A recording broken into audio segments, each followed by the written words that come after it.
I'm a strong believer in hard work when it comes to business and otherwise. But I want to know your take on that in terms of how does hard work comes into play when you need to be, in a way, you need to be more efficient, so to not to work that much. What kind of steps did you went through to become more efficient? Obviously, it's going to be hard work to build your startup, but there's things you can do to help to make your time more efficient. One of them is obviously hire people you trust. If you don't trust the people you work with, you have a great tendency to micromanage them. So say learn to delegate and trust the people that you work with to take the best decisions for the company. Again, they might not be the decisions you would take, so be respectful of that. And if there's an incompatibility, then try to find somebody else. But don't try to micromanage their day-to-day jobs. The second thing I try to do is I try to rank my task in order of impact. So if I have to drop something that's important, but the impact on the company is small, let's give you an example. If I have to update some numbers for an investor on a monthly basis, and I have to do an interview of a candidate, and I can only make one of them, I'm going to interview the candidate, because that's really impactful on my business on an immediate level.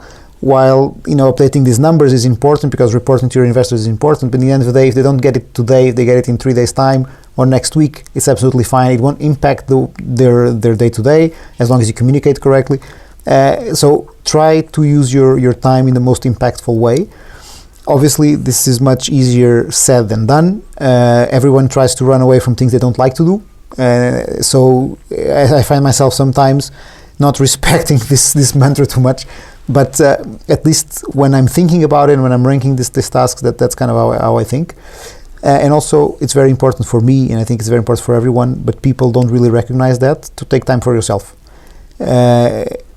If you have things well organized, and even in our circumstance, and we're a 22 people company, we're in that position where we'll have a lot of people, but no real managers, because the guys who should be managing are still so involved in building product, in doing sales. So they're still involved in the day-to-day that they're part-time managers, which means that a lot of the day-to-day stuff kind of falls on the CEO. In this case, falls on me. But if you have things arranged, it's fine to take time for yourself. It's fine to take time, to leave a little bit earlier if you want to go see your son, or if you want to go do some sports. It's fine to take a day off. Don't make sure you have everything organized, that you're reachable, obviously. So that's one of the biggest changes that when people ask me about my previous job in banking versus being an entrepreneur, is banking was hard work for 12 hours a day, and then you left the office, and that was it until the next morning. You went on vacation, that was it until the week you came back. With being an entrepreneur, that's never a full-time job. It's a 24/7, 365 days a year. You go on vacation, you have your phone with you. You are on the weekends, you have your phone with you. You're in the evening, you're catching up on this email, or you're catching up on something that you didn't have the opportunity to do. I recognize this is true on a lot of professions, not just entrepreneur or startup CEO, but it's especially critical when it's your company and when it's exclusively your responsibility. So that kind of speaks a lot to how to manage stress, how to manage anxiety. I think sports help a lot. In my case, and maybe this is common to Southern Europe, family helps a lot as well. Not just your nuclear family, but also more extended family. Spend time with your friends and with your family.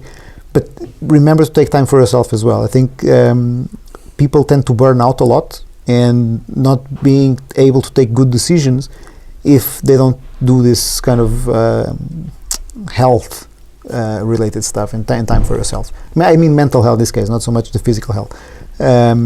So guys, don't burn out. Follow João's advice here.